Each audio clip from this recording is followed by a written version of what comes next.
चलो आ, आज हम लोग जेएमएन से रिसर्च क्वेश्चन करेंगे। ठीक है, लिखिए। और क्वेश्चन ये है, लिखो जेएमएन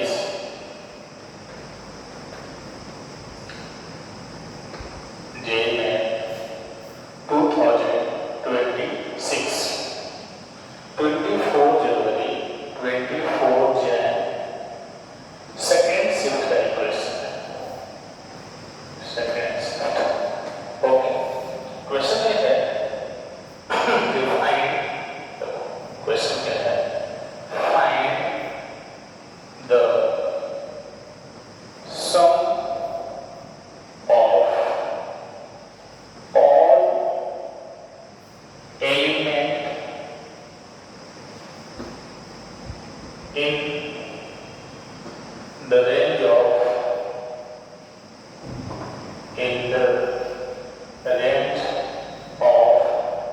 L4 x is equal to sigma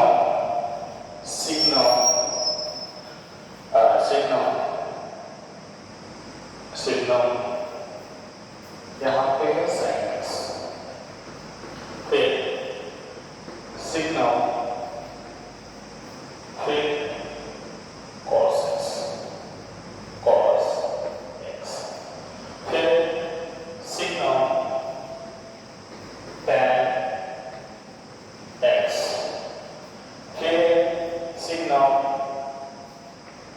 cot x ये। और यहाँ पे दे रखा है कि x belongs to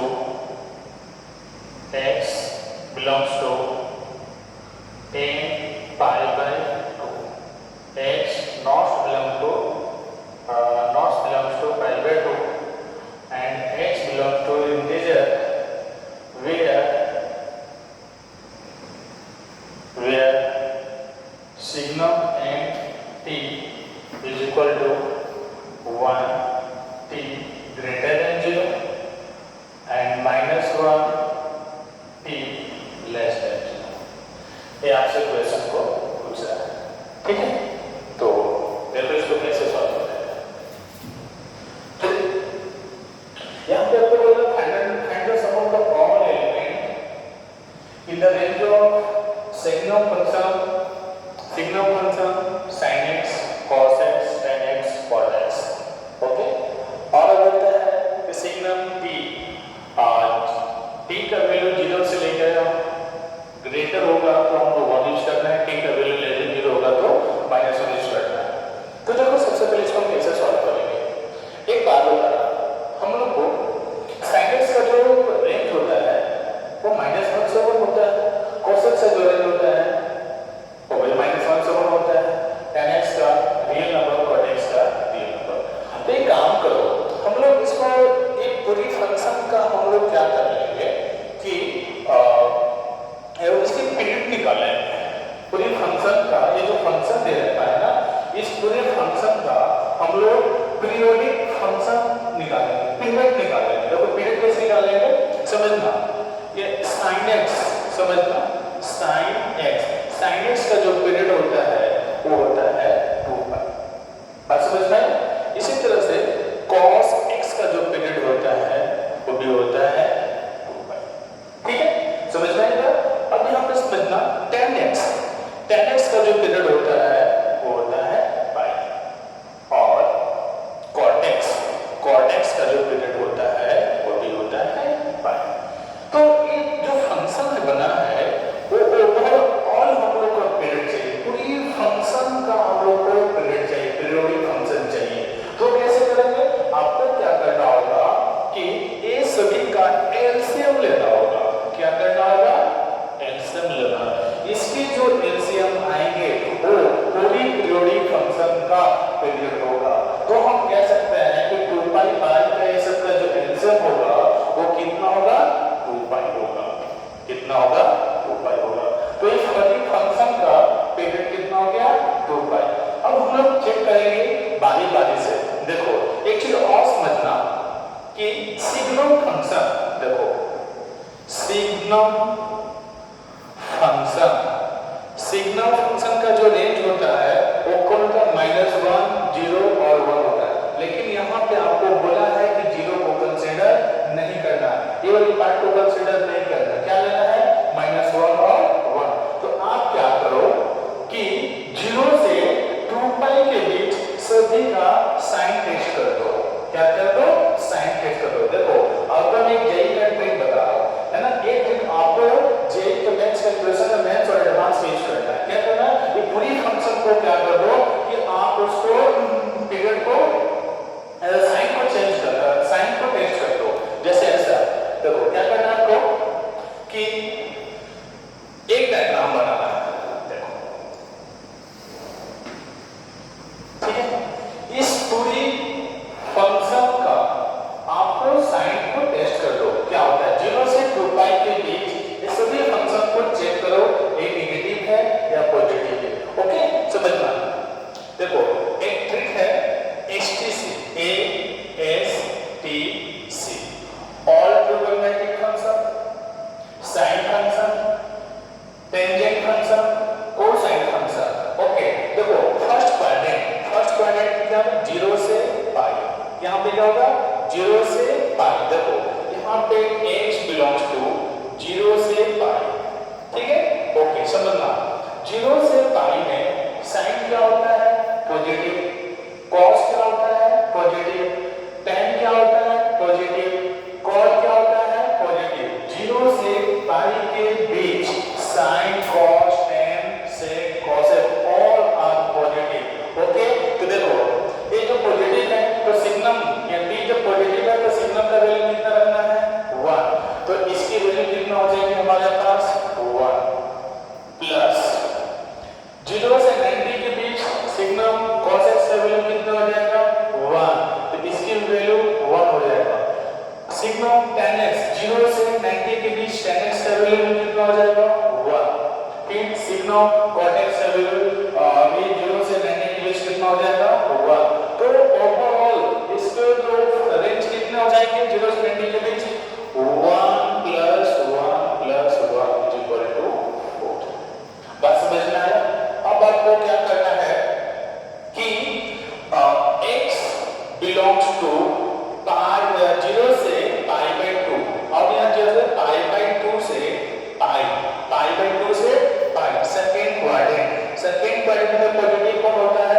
साइन और कोसेक। कौन होता है? साइन और cosec. s means sine function, s means sine function. Okay तो देखो s means sine function, sine function कौन सा होता है? साइन और कोसेक, साइन और कोसेक।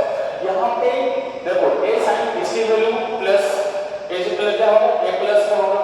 cos कौन से क्वाड्रेंट में? फोर्थ क्वाड्रेंट में। इसकी वैल्यू नेगेटिव सेकंड क्वाड्रेंट में, इसकी वैल्यू नेगेटिव सेकंड क्वाड्रेंट में, इसकी वैल्यू भी नेगेटिव सेकंड क्वाड्रेंट में। ओके तो देखो यहाँ पे हाँ, तो हम लोग क्या करेंगे कि 0 से पाई बाई 2 से पाई के बीच हम सबके साइन को चेक करेंगे। तो देखो 90 से पाई के बीच साइन जो क्या होता है? पॉजिटिव। तो इसी कौन सी पीरियड को कंसीडर करेंगे? सिग्नम 1। तो 1 फिर cos, फिर cos क्या होगा? नेगेटिव। 90 से पाई के बीच cos नेगेटिव होगा। फिर tan भी क्या होगा? नेगेटिव होगा। तो आपको क्या करना है? -1। फिर आपको क्या करना है? -1। फिर क्या कंसीडर करना है? -1 तो देखो ओवरऑल आपको क्या मिल जाएंगे? -2। जी 90 से पाई के बीच जो फंक्शन का रेंज है वो कितना मिलेगा? -2 मिलेगा। ओके अब समझना, अब आपको 90 से 3 पाई बाई 2 के बीच का निकालना है सिग्नम का रेंज, आपको फाइंड करना है। तो देखो कैसे फाइंड करेंगे। देखो यहाँ पे पाई से 3 पाई बाई 2 मतलब 180 से 270 के बीच ये थर्ड क्वाड्रेंट, साइन जो हो जाएगा negative, cos negative, tan positive, cot positive. Third quadrant में sine, cos negative, tan positive, cot positive होता है। तो देखो यहाँ पे लिखेंगे x belongs to pi two यहाँ इसकी वैल्यू कितनी ले रहे हैं 1 माइनस वन प्लस वन ये देखो -2 इज इक्वल टू 0 -2 प्लस 2 0। अब आपको 3π/2 से 2π के बीच आपको एक पूरी फंक्शन का रेंज पता करना है। किस वन से सिग्नम हमको लेना है 1 लेना है -1 लेना है। तो देखो एक वो फोर्थ क्वाड्रेंट में cos जो होता है पॉजिटिव होता है, बाकी सब जो होता है वो नेगेटिव होता है। ओके तो देखो sin कौन सा क्वाड्रेंट में पॉजिटिव सेकंड क्वाड्रेंट में, cos पॉजिटिव फोर्थ क्वाड्रेंट में, tan पॉजिटिव थर्ड क्वाड्रेंट में, cot पॉजिटिव थर्ड क्वाड्रेंट में। लेकिन हम लोग को किसमें कंसीडर करना है फोर्थ क्वाड्रेंट में कंसीडर करना है। तो देखो ये जो इसका जो सिग्नम का जो वैल्यू लेंगे -1, इसका भी सिग्नम का जो वैल्यू लेंगे +1, बाकी दोनों का -1। तो क्या मिलेगा देखो x बिलोंग्स टू 3π/2 से 2π -1 +1 -1 ये दोनों कैंसिल हो गया, क्या मिला आपको -2। तो इसमें इसको जो फंक्शन का रेंज है उसमें क्या क्या मिला, एक तो 4 मिला, एक -2 मिला, एक 0 मिला, एक 2 मिला। ओके तो देखो 2 मिला। अब हम लोग यहाँ पे क्या लिखेंगे कि range of f of x क्या मिलेगा बताओ 4 0 -2 4 0 -2। लेकिन आपको क्या पूछा sum of all element in the range, मतलब आपको क्या निकालना है सम निकालना है। देखो सम ऑफ द एलिमेंट 4 + 0